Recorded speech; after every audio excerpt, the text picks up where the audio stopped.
Hello students, देखो इस long answer type question में क्या है, describe construction and working of a nuclear reactor. देखो सिंपल फॉर्म बतलाया है, एकदम वेरी सिंपल है, देखो याद भी हो जाएगा इजीली।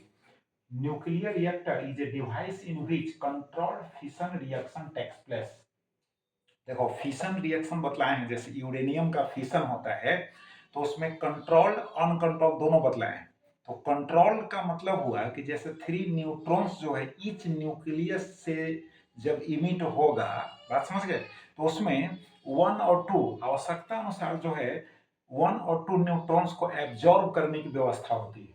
तो यहाँ लिखा हुआ है controlled chain reaction takes place. Clear हो गया? अब देखो इसका डायग्राम देखो, सिंपल है। पहले एक जो है ना, घर बना लो। अब उसमें जो है ये व्हाइट जो देख रहे हो 3, है ना, व्हाइट पोर्शन देख रहे हो, यहाँ भी ये तो पूरा व्हाइट बोर्ड है तो व्हाइट है यार। इसको देखो, इसको ये जो रेक्टेंगुलर फॉर्म है, यहाँ भी जो है रेक्टेंगुलर फॉर्म है, यहाँ भी जो रेक्टेंगुलर फॉर्म है। अब यह है क्या, तो लिखे हुए हैं फ्यूल। अब फ्यूल के फॉर्म में क्या है, तो यूरेनियम 235 है।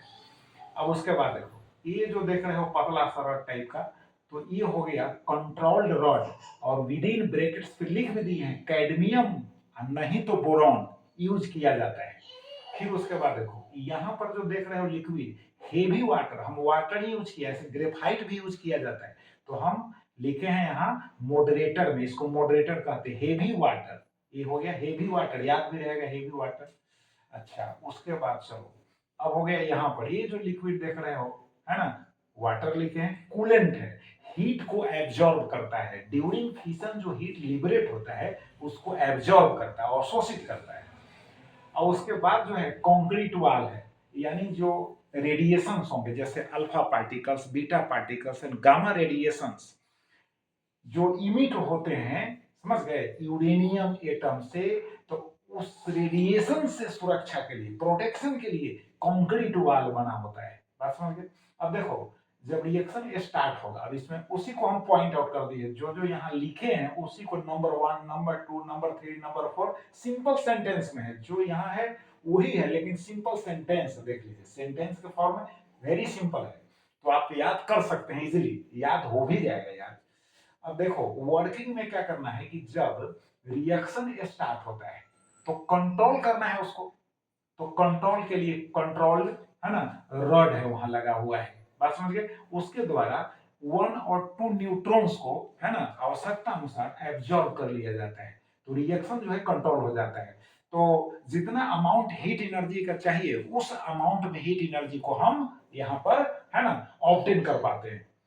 फिर उसके बाद जो है मॉडरेटर, जो है मॉडरेटर स्लो डाउन करता है किसको, जो फास्ट मूविंग न्यूट्रॉन्स जो है ना, उनको स्लो डाउन करता है। और फिर कूलेंट का काम क्या है, कूलेंट जो है हीट को एब्जॉर्ब करेगा, हीट एब्जॉर्ब करेगा कूलेंट। और कूलेंट जो है यहाँ से जो है ना, हॉट वाटर यानी स्टीम के फॉर्म में निकलेगा आउट। यहाँ पर हीट एक्सचेंजर लगा होता है, हम उसको यहाँ लोकेट नहीं किए हैं, बड़ा इसका फॉर्म हो जाता है, इसलिए इतना ही से समझ लो हीट एक्सचेंजर लगा होता है। हीट एक्सचेंजर को यह जो है कूलेंट जो है ना, जो वाटर है हॉट वाटर के फॉर्म में, स्टीम के फॉर्म में, है ना, हीट को ट्रांसफर कर देता है किसमें, हीट एक्सचेंजर में। फिर और वहां से फिर कूल डाउन होकर फिर इसमें इन कर जाता है। और हीट एक्सचेंजर से फिर जो है हीट जो है स्टीम के फॉर्म में ट्रांसफर होता है ना, नेक्स्ट पार्ट को। अब जैसे इलेक्ट्रिसिटी जेनरेट करना है तो उससे टरबाइन, है ना, जुड़ा होता है, तो टरबाइन को रोटेट कराने के लिए फिर वहां से जो स्टीम वहां सप्लाई किया जाता है। तो मेन आप कंस्ट्रक्शन भी समझ गए, वर्किंग भी समझ गए, यूजेज जो है टू लिख दिए हैं, एकदम सिंपल है, देख लो याद हो जाएगा। It is use to produce electricity, ये तो याद रहेगा। जैसे न्यूक्लियर रिएक्टर जो है पावर जनरेशन में यूज होता है। नेक्स्ट है it is use to produce radio isotopes. अब रेडियो आइसोटॉप्स के प्रोडक्शन में भी इसका यूज होता है। तो आप सिंपल फॉर्म बतला दिए, अब इसको रिवाइज करो। Thank you.